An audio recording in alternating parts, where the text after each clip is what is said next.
안녕하세요, 육아하는 회계사입니다. 오늘은 제가 부가부 폭스2라는 디럭스 유모차를 소개시켜 드릴까 하는데, 신생아부터 4세까지 사용이 가능하고 최대 22kg까지 탑승이 가능한 디럭스 유모차예요. 네, 협찬 리뷰입니다. 네덜란드 유모차 브랜드인 부가부로부터 이 폭스2를 제공을 받았고요. 그 외 금전적인 대가는 없었습니다. 유튜브 시작하고 지금까지 여러 가지 영상을 만들어 봤는데, 제가 유튜브 하는 걸 별로 좋아하지 않는 아내가 이번만큼 좋아했던 적이 없는 것 같아요. 매우 긍정적인 일이 아닐 수가 없습니다. 아무튼 부가부는 네덜란드 프리미엄 유모차 브랜드로 20년이 넘는 기간 동안 유모차를 만들어 오고 있고, 유모차 브랜드 중에서는 드물게 OEM이 아니라 본사 직영 공장에서 생산하기 때문에 품질이 매우 뛰어나다고 합니다. 장점부터 빠르게 볼까요? 폭스2의 장점 첫 번째는 바로 무게인데, 디럭스라고는 하지만 무게가 9.9kg으로 디럭스 유모차 중에서는 최경량급이라고 할 수 있습니다. 항공기 소재로 제작된 셰시를 사용해가지고 이게 가능한 것 같은데, 물론 여성분이 들기에는 그렇게 가볍진 않지만 제가 들기에는 그렇게까지 또 엄청나게 무거운 무게는 아닌 것 같아요.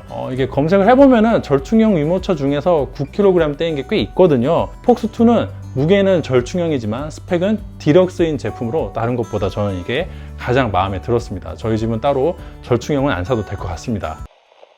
폭스2의 장점 두 번째는 일반형 시트와 배시넷을 동시에 제공해 준다는 것입니다. 지금 저희 아들은 태어난 지 한 달밖에 안 된 신생아라서 유모차를 탈 때는 이런 요람형이 훨씬 더 좋거든요. 다만 이런 배시넷은 생후 6개월 정도까지 사용하니까 사용 기간이 매우 짧아서 배시넷 전용 유모차를 따로 구입하는 것은 정말 쉽지 않은 일이고, 교체형 시트를 따로 구입할 수 있다고 해도 금전적인 부담이 상당합니다. 꽤 비싸요, 그게. 하지만 폭스2는 색상에 따라 다르긴 해도 185만 5천 원 기본 구성으로 배시넷을 기본적으로 제공해 주니까 상당히 합리적이라고 할 수 있어요. 일반형 시트와 배시넷은 지금 보시는 메인 프레임을 공유하는데, 배시넷으로 사용하다가 이걸 벗기고 일반형 시트로 장착을 하면은 이런 식으로 변신이 됩니다.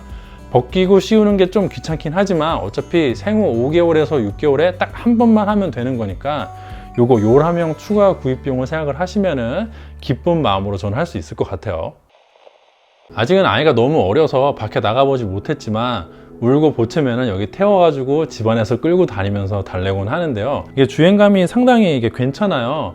무게도 가벼워서 한 손으로도 충분히 핸들링이 가능하고요. 내가 끌고 다닐 때도 그렇지만 아이 입장에서 이 승차감에도 영향을 미치는 게 서스펜션인데, 앞바퀴 서스펜션과 가운데 센트럴 조인트 서스펜션이 지면에서 오는 충격을 적당히 흡수해주고, 발포 고무 소재 타이어도 충격을 흡수하는 데 도움을 꽤 줍니다. 이게 서스펜션이 너무 딱딱해도 물러도 좋지 않은데, 폭스2는 적당한 세기로 잘 만들어진 것 같습니다.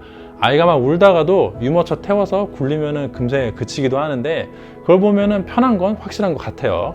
그리고 풋브레이크도 상당히 사용감이 좋습니다. 밟으면 경쾌하게 다시 올라오면서 안전하게 정지할 수가 있어요. 그리고 브레이크 상태에서는 양쪽 모두 빨간불이 들어와서 쉽게 알 수 있기도 합니다.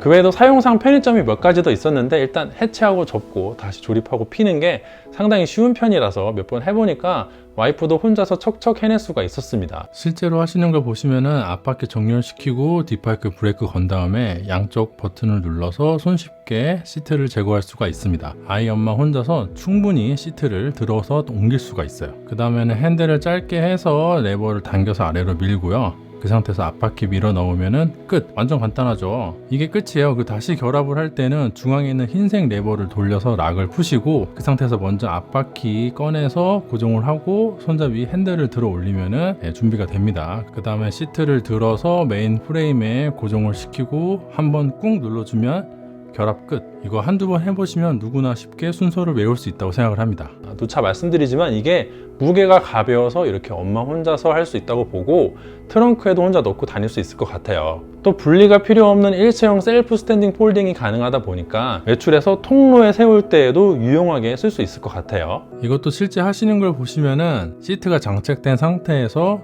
핸들을 가장 안쪽에 밀어놓고 그 시트를 뒤에 기댄 상태로 바로 레버를 당겨서 아래로 밀어서 보냅니다. 그 다음에 아까랑 똑같이 앞바퀴를 밀어 넣어서 세우면 끝. 푸는 것도 아까랑 비슷해요. 가운데 있는 흰색 레버 돌려서 락을 풀고 앞바퀴 꺼내서 세우고 핸들을 올려서 모양을 잡은 다음에 시트를 각도 조절해주면 끝. 이렇게 접으면은 부피가 상당히 줄면서도 서 있을 수 있기 때문에 굉장히 여러 가지 측면에서 도움이 될 것 같습니다. 우리 와이프가 되게 잘하죠. 자기 일이다 싶으니까 열심히 하더라고요. 보호자 키에 맞게 핸들바를 높이 조절하는 것도 가능하고요. 일반형 시트의 경우에는 3단으로 시트 각도도 조절이 됩니다. 또 필요에 따라 매우 간단하게 보호자 방향, 주행 방향으로 조작을 할 수가 있고, 다만 배시넷은 항상 이 보호자 방향으로만 가능합니다. 그리고 이거 시트 각도 조절하면 큰일 나요. 또 여러 가지 색상을 선택할 수 있는 3단 확장형 캐노피는 UPF 50 플러스 정도로 자외선 차단 기능이 있다고 하고, 피카브 윈도우가 있어서 통풍도 가능하면서 아이를 지켜볼 수도 있겠죠. 아이를 쉽게 태우고 내릴 수 있게 회전식 캐리 핸들을 제공해 주는데, 아이를 태우고 내리실 때는 탈착해서 옆으로 돌리고 아이가 타면 다시 장착을 쉽게 할 수가 있어요. 또 하단에는 38리터까지 수납이 되는 장바구니가 있어서 수납 공간도 이 정도면 뭐 넉넉한 것 같습니다. 무엇보다 시트 높이가 아이를 돌보기 딱 좋은 정도라서 좋더라고요. 저희 집 식탁에서 밥을 먹으면서도 아이 얼굴을 편하게 볼 수 있었는데, 외부에 나가서도 식사하면서 아이 돌보기가 편할 것 같아요. 이상으로 부가브 폭스2 소개를 간단하게 마치도록 하고요. 다음에는 이제 우리 아이가 100일 정도 넘기면은 실제로 외출을 하면서 실제 사용기를 한번 남겨보도록 하겠습니다. 그러면은 더 자세한 이야기를 할 수 있을 것 같습니다. 앞으로도 아마 종종 육아 컨텐츠도 조금씩 업로드 할 것 같네요. 오늘도 역시 제 영상이 도움이 되고 재미가 있었다면 좋아요와 구독 부탁드리도록 하겠습니다. 감사합니다.